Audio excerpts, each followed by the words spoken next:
हमने पिछले 3 वीडियोस में एफटीआईआई से पास आउट कुछ कलाकारों की बात की है। आज हम 1977 के बैच के बारे में बात करेंगे, क्योंकि ये बैच अपने आप में खास है। एक खासियत ये है कि ये बैच एक्टिंग कोर्स के पहले सीजन का आखिरी बैच था। इसके बाद एफटीआईआई ने एक्टिंग कोर्स कुछ सालों के लिए बंद कर दिया था और दोबारा ये 2006 में शुरू हुआ था। दूसरी खासियत ये कि ये बैच बहुत ही छोटा था, सिर्फ 3 पास आउट। सुरेश मोहन ओबराय, जिन्हें हम सुरेश ओबराय के नाम से जानते हैं, और जो विवेक ओबराय के पिता हैं, वही विवेक ओबराय जिन्होंने राम गोपाल वर्मा निर्देशित कंपनी से अपने करियर की शुरुआत की थी और एक फिल्म का निर्माण भी किया था। फिल्म थी क्यों हो गया ना। दूसरे पास आउट हैं हैरी धोएल, इनके बारे में कोई जानकारी उपलब्ध नहीं है। और तीसरी पास आउट दलजीत कौर, ये एफटीआईआई के एक्टिंग कोर्स की हिस्ट्री में दूसरा सबसे छोटा बैच रहा। इससे पहले सबसे छोटा बैच था 1968 का, जब 2 ही पास आउट निकले थे, नवीन निश्चल और आशा चंद्रा। सुरेश ओबराय और दलजीत कौर को ठीक ठाक सक्सेस हासिल हुई। सुरेश ओबराय की पहली फिल्म थी जीवन मुक्त, जो उनके पास आउट ईयर 1977 में ही आ गई थी, यानी शुरुआत तुरत फुरत हो गई थी। उसके बाद उन्हें लगातार फिल्में मिलती रहीं। उनकी कामयाबी में उनकी आवाज़ का भी बड़ा योगदान रहा है। उन्हें जब किसी निर्माता निर्देशक से काम मांगना होता था तो वो उसके पास जाने की बजाय फ़ोन पर बात किया करते थे और इससे बात बन जाती थी। अपनी दमदार आवाज़ और ज़बरदस्त पर्सनैलिटी के कारण उन्हें रेडियो प्रोग्राम करने और मॉडलिंग करने का भी मौका मिला।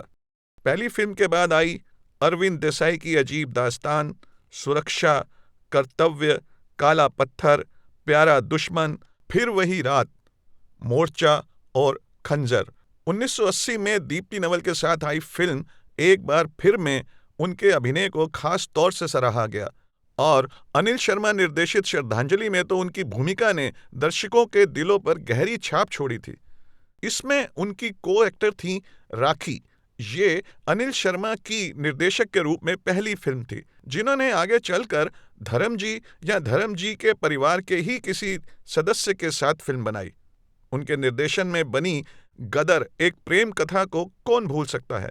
इसके बाद भी सुरेश ओबराय साहब की फिल्में आती रहीं, जिनमें खास हैं लावारिस, जिसके लिए उन्हें बेस्ट सपोर्टिंग एक्टर का अवार्ड भी मिला। विधाता, इसमें उन्होंने दिलीप कुमार साहब के इंस्पेक्टर बेटे की भूमिका निभाई थी। इसके अलावा नमक हलाल की छोटी सी भूमिका, कामचोर और मजदूर में दमदार भूमिकाएं, और हाँ, कुली में उनका रोल कौन भुला सकता है। शराबी में वो अमिताभ बच्चन के वेल विशर दोस्त की भूमिका में थे। 1984 में आई आर्ट फिल्म मिर्च मसाला में भी उनकी भूमिका थी। इसके लिए उन्हें बेस्ट सपोर्टिंग एक्टर का नेशनल अवार्ड भी मिला था। तेजाब में इंस्पेक्टर गगन सिंह की भूमिका, परिंदा और सैलाब, राजा हिंदुस्तानी और गदर एक प्रेम कथा में सनी देओल के चाचा की भूमिका, हाल की ब्लॉकबस्टर फिल्म एनिमल में भी उनकी एक भूमिका थी। उनकी दमदार आवाज़ को हॉलीवुड की लाइव एक्शन और एनिमेटेड फिल्मों में डबिंग के लिए भी इस्तेमाल किया गया। दूसरी पास आउट थीं दलजीत कौर। वो पंजाबी फिल्म इंडस्ट्री में चली गईं और वहाँ कई पंजाबी फिल्में की, जिनमें खास हैं उनकी पहली फिल्म दाज, 1983 में आई पुत जट्टा दे, जट पंजाब दा, जसपाल भट्टी जी के साथ माहौल ठीक है, और सिंह वर्सेस कौर। दुख की बात है कि आज वो हमारे बीच नहीं हैं। 17 नवंबर 2022 को वो इस दुनिया का रंगमंच छोड़कर चली गईं। तीसरे पास आउट हैरी धोएल के बारे में हमें कोई जानकारी नहीं मिल पाई। अगर किसी के पास कोई जानकारी हो तो वो हमें ज़रूर बताएं। के संसार के साथ अपना प्यार ऐसे ही बनाए रखें और हम आपके लिए ढेर सारा बॉलीवुड और ढेर सारी कहानियाँ लाते रहेंगे।